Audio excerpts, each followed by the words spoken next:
தம்பி தம்பி உங்களுக்கு என்ன தம்பி பிரச்சனை? உங்களுக்கு என்ன பிரச்சனை? என்ன உங்க பிரச்சனைன்னு சொல்லுங்க. நிக்கிறவனால உங்களுக்கு என்ன பிரச்சனை? உன் மகனுக்கும் மகளுக்கும் தான் நான் பேசிட்டு இருக்கிறேன். தமிழகத்தின் தமிழ் தெரு, இங்க இருக்கிற வணிக நிறுவனங்களின் பெயர் பலகை ஒரு தடவை படி. ஏதாவது தமிழ் இருக்கா பாரு. வெதுப்பகம் இருக்கிற இடத்துல பேக்கரி இருக்கு, இனிப்பகம் இருக்கிற இடத்துல ஸ்வீட்ஸ் இருக்கு. பாத்துக்க. எழுத்து எதுல இருக்கு? தமிழ்ல இருக்கு. உச்சரிப்பு எதுல இருக்கு? ஆங்கிலத்தில் இருக்கு. இதுக்கு பேர் என்ன? தமிங்கிலம், தங்கிலீஷ். நீ ஒரு புது மொழியை உருவாக்கி உன் முகத்தை நீயே கற்களால் அடித்து அடித்து அடித்து சிதைத்துக் கொண்டிருக்கிறாய். என் உடன் பிறந்தவனே, சீமான் முகம் சிதைந்து செத்தால் அவன் பிணத்தை அடையாளம் காட்ட முடியாது. அதுபோல உன் மொழி சிதைந்து அழிந்தால் உன் இனத்தை அடையாளம் காட்ட முடியாது என்கிற வரலாற்று உண்மையை நீ கற்றுக்கொள். நீ இவ்வளவு காலமாக சாதி மதங்களாக பிளந்து பிரிந்து நின்றாய்.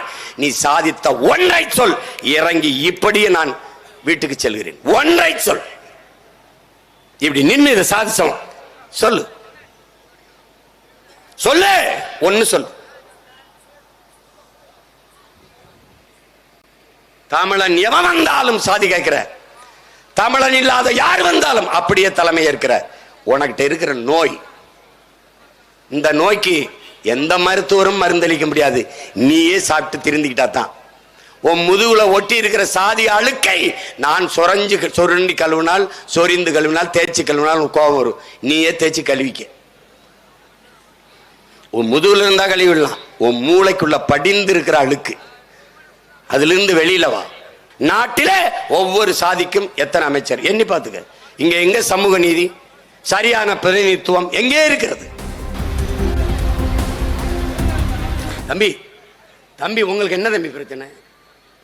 உங்களுக்கு என்ன பிரச்சனை? இங்க நிக்கிறவங்களால உங்களுக்கு பிரச்சனை இருக்கா? உங்களுக்கு பிரச்சனை இருக்கா தம்பி? பிறகு எதுக்கு நீங்க பேசிட்டே இருக்கீங்க? என்ன உங்க பிரச்சனைன்னு சொல்லுங்க. நிக்கிறவனால உங்களுக்கு என்ன பிரச்சனை? போக்குவரத்து இடையூறு இருக்கா? இடையூறு இருக்கா? பின்ன உன் மகனுக்கும் மகளுக்கும் தான் நான் பேசிட்டு இருக்கிறேன். உங்க பிள்ளைக்கும் சேர்த்தா நான் பேசிட்டு இருக்கிறேன். தேவையெல்லாம் பேசிட்டு அவன் நின்று கேட்டு போற அமைதியா இருக்கான்ல. மற்ற கட்சியில மாதிரி குடிச்சு விட்டு கல்ட்டா பண்ணிட்டு இருக்கானா? இல்ல பேசிக்கிட்டு இருக்கும்போது அங்க 3 சீட்டு விளையாடிட்டு இருக்கானா? என்னது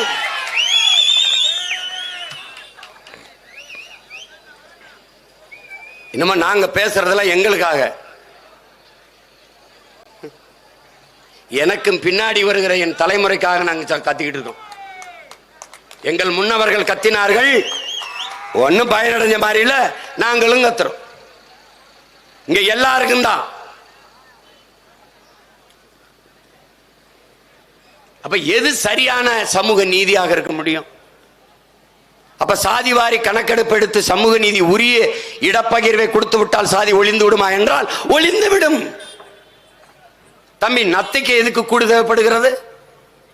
எதற்கு தேவைப்படுகிறது? கூடு இல்லை என்றால் எல்லாம் தொட்டு தொட்டு பிடிச்சு பிடிச்சு கொண்டு விடுக. அப்ப ஆபத்து வரும்போது படக்கென்று ஒரு கூட்டுக்குள் மறைகிற தேவை வருது.